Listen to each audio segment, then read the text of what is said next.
Hello guys, welcome to crazy G K Mantra. आज हम लोग लाइब्रेरी साइंस से जुड़े 50 क्वेश्चंस को देखने वाले हैं। यह इस सीरीज़ का दूसरा वीडियो है। आपको इस सीरीज़ की पहली वीडियो भी इसी चैनल पर मिल जाएगी। प्लीज़ आप उसको भी जाकर देखें और लाइक करें और इस वीडियोस को मल्टीपल टाइम्स देखें, बार बार देखें, ताकि आपको ये वीडियोस सबकॉन्शियस माइंड में बैठे, ताकि एग्ज़ाम में ये क्वेश्चंस देखते ही आपको याद आ जाए। चलिए शुरू करते हैं। तो पहला क्वेश्चन है, एस आर रंगनाथन को किस उपाधि से जाना जाता है? तो इसका आंसर है option A, father of library science. S R Ranganathan ने 5 लॉ ऑफ लाइब्रेरी साइंस किस पुस्तक में प्रस्तुत किया है? तो इसका ऑप्शन है C, 5 laws of library science. Save the time of reader किस कानून से संबंधित है? तो इसका ऑप्शन सी सही है, 4th लॉ। रंगनाथन की शिक्षा का मूल क्षेत्र क्या था? चौथा क्वेश्चन है, रंगनाथन की शिक्षा का मूल क्षेत्र क्या था? तो ये बी था, mathematics. Prolegomena to library classification किस वर्ष प्रकाशित हुआ था? इसका है ऑप्शन ए सही है, 1937। अगला क्वेश्चन है, रंगनाथन ने सबसे पहले किस देश में लाइब्रेरी साइंस की शिक्षा ली थी? तो इसका ऑप्शन बी सी सही है, sorry, England. Documentation and it's facets पुस्तक किसकी रचना है? तो ये रंगनाथन महोदय की रचना है। रंगनाथन महोदय का पूरा नाम क्या है? तो ये इनका पूरा नाम ए ऑप्शन है, सही है, श्याली रामामित्रा रंगनाथन। अगला क्वेश्चन है 9 number, every book it's reader कौन सा कानून है? तो ये है बी ऑप्शन सही है, 3rd लॉ है, 3rd लॉ से संबंधित है। रंगनाथन का जन्म किस राज्य में हुआ था? तो ये ऑप्शन ए सही है, तमिलनाडु में। रेफरेंस सर्विस शब्द का पहली बार प्रयोग किसने किया था? तो ये रंगनाथन महोदय ने किया था। रेफरेंस सर्विस शब्द का सबसे पहली बार प्रयोग रंगनाथन महोदय ने किया था।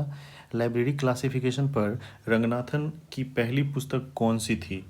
तो इसमें ऑप्शन बी सही है, कोलन क्लासिफिकेशन।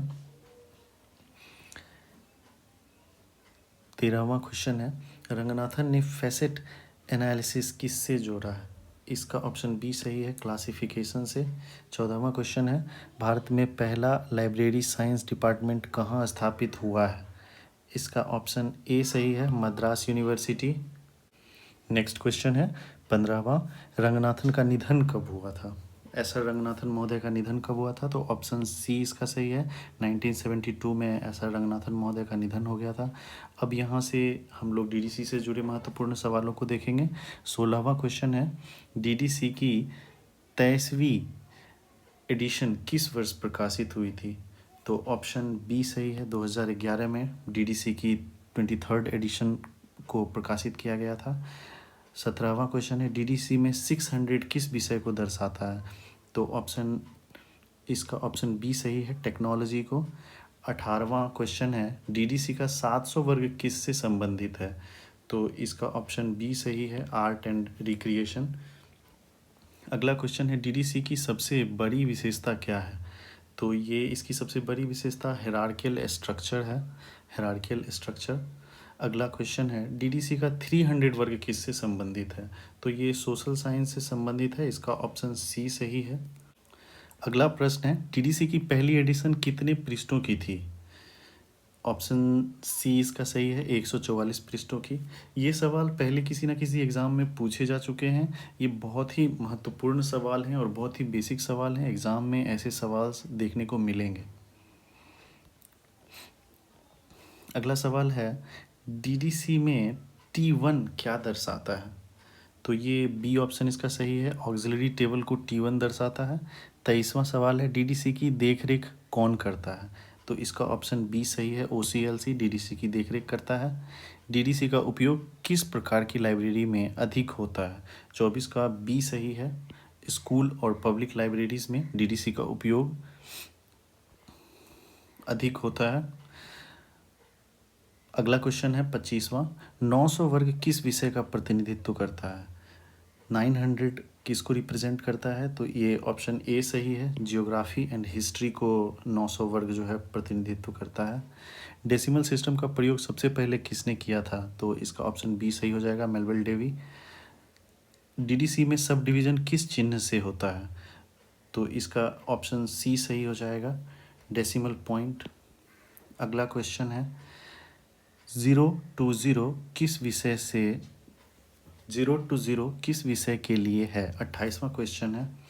इसका ऑप्शन हो जाएगा ए सही हो जाएगा, library and information science. 0 to 0 library and information science से संबंधित है। 29वां क्वेश्चन है डीडीसी का उपयोग मुख्य रूप से क्यों किया जाता है, तो इसका ऑप्शन बी सही है, क्लासिफिकेशन ऑफ बुक्स। डीडीसी का मुख्य उपयोग जो है क्लासिफिकेशन ऑफ बुक्स है। रिलेटिव इंडेक्स किस विषय में तैयार होता है, तो इसका ऑप्शन बी सही है, इंग्लिश में। रिलेटिव इंडेक्स जो है इंग्लिश में तैयार होता है। नेक्स्ट सेक्शन हम लोग देखने वाले हैं, इसमें कोलन क्लासिफिकेशन से जुड़े सवाल हैं, तो हम लोग अब नेक्स्ट शुरू करते हैं। 31वां सवाल है कोलन क्लासिफिकेशन का पहला संस्करण कितने पृष्ठ का था, तो कोलन क्लासिफिकेशन का पहला संस्करण जो था वो 500 पृष्ठ का था, तो ऑप्शन सी सही हो जाएगा।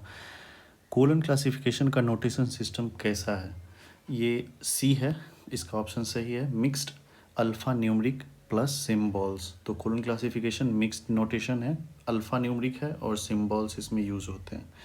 PMEST में पर्सनैलिटी क्या दर्शाती है, पर्सनैलिटी जो है मेन सब्जेक्ट को दर्शाती है, मुख्य विषय का फोकस।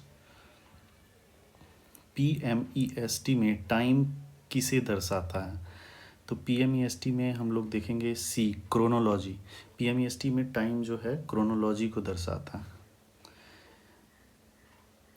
35वां क्वेश्चन है कोलन क्लासिफिकेशन को किस प्रकार का सिस्टम माना जाता है, ऑप्शन बी सही है, फैसेटेड।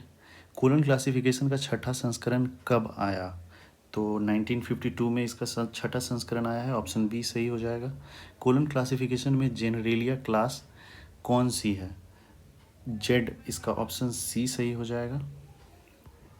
कोलन क्लासिफिकेशन में एनर्जी का अर्थ है, 38 का ए सही हो जाएगा, प्रोसेस एंड एक्शन। 39वां क्वेश्चन है कोलन क्लासिफिकेशन किस देश में विकसित हुई, तो ये भारत में विकसित हुई है, ऑप्शन सी इंडिया, इसका ऑप्शन सही हो जाएगा।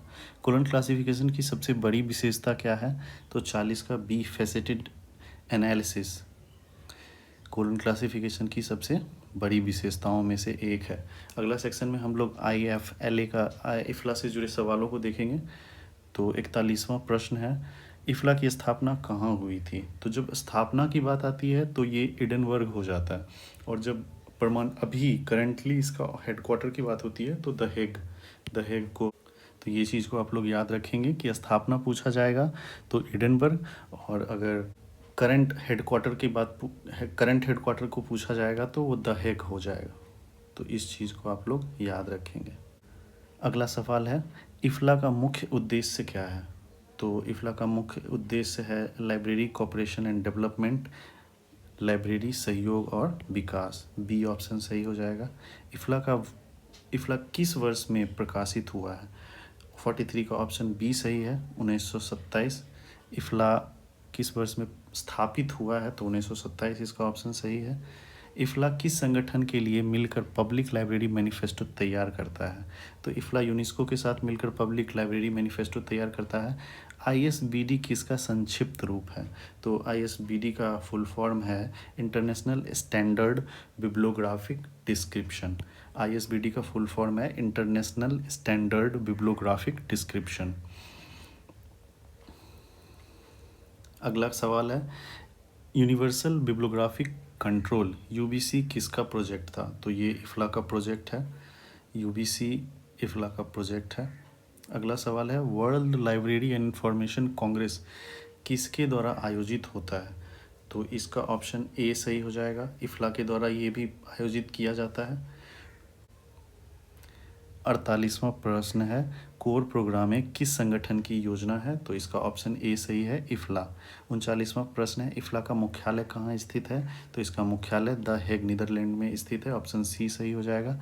अगला सवाल है, UBCIM universal bibliographic control and international MARC किससे संबंधित है? तो ये कैटलॉगिंग से संबंधित है। ऑप्शन ए सही हो जाएगा। Thanks for watching guys. Please give me a like अगर आपको ये वीडियोज़ अच्छी लग रही है तो। Thank you.